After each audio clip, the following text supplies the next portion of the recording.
Fa amin'izao fotoan'izao kosa dia efa miravina tanteraka ny olana eo amin'ny fankalazana ny taombaovao malagasy ho ny Communauté Royale androany misy ny datin'ny saroa tokony ho marihana ho izy ireo dia ny taombaovao malagasy sy ny fetin'ny aspireneny ombona malagasy rehetra dia napetraky ny Communauté Royale ho rainy ny soatoavana malagasy ny filoha Andry Rajoelina no izy nampitambatra ny rehetra sy nanomilanja ny soatoavana.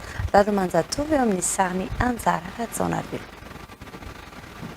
Taoriny ny fanamarihana ny taombaovao ny 2 janoary dia andraindray avy amin'ny Communauté Royale ihany koa ny anamarihana ny taombaovao malagasy ny 11 volana martsa, eo ihany koa ny tsinam-bolana ny volana septambra, ny 7 ny volana septambra anamarihana ny fetin'ny aspirenena iombona malagasy rehetra.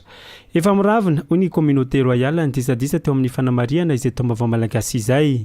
Mbola miandrandra ihany koa isika ny atao hoe amin'ny malagasy, soatoavana malagasy. Dia miandrandra koa mba ho tratran'ny taombaovao malagasy ny 11 ny volana marsa.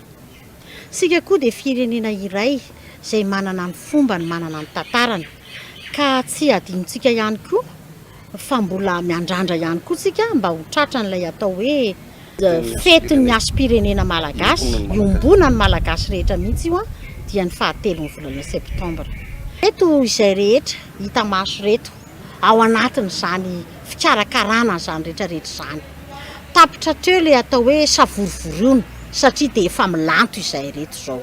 Namafisin'izy ireo fa raha nisy ny irain'ny fahaleovan-tena sy ny irain'ny demokrasia teo amin'ireo filoha teo aloha dia napetraka ny Communauté Royale ho rany soatoavana ihany koa ny filohan'ny Repoblika Andry Rajoelina noho izy nanome lanja ny soatoavana malagasy sy nampitambatra ny rehetra.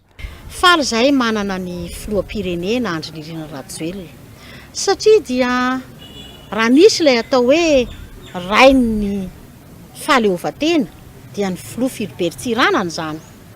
Nisy ihany koa ilay atao hoe rain'ny demokrasia dia ny filoha Zafy Albert izany.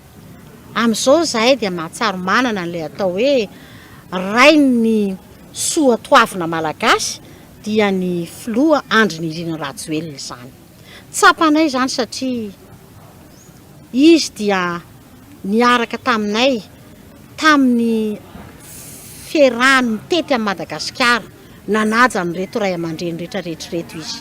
Ary dia izahay koa dia mbola manavao hatrany ny fiarahanay aminy anatanteraka an'ilay hoe Madagasikara tsy maintsy mandroso, sika rehetra tsy maintsy mandresy ary loloavina ny soatoavana malagasy.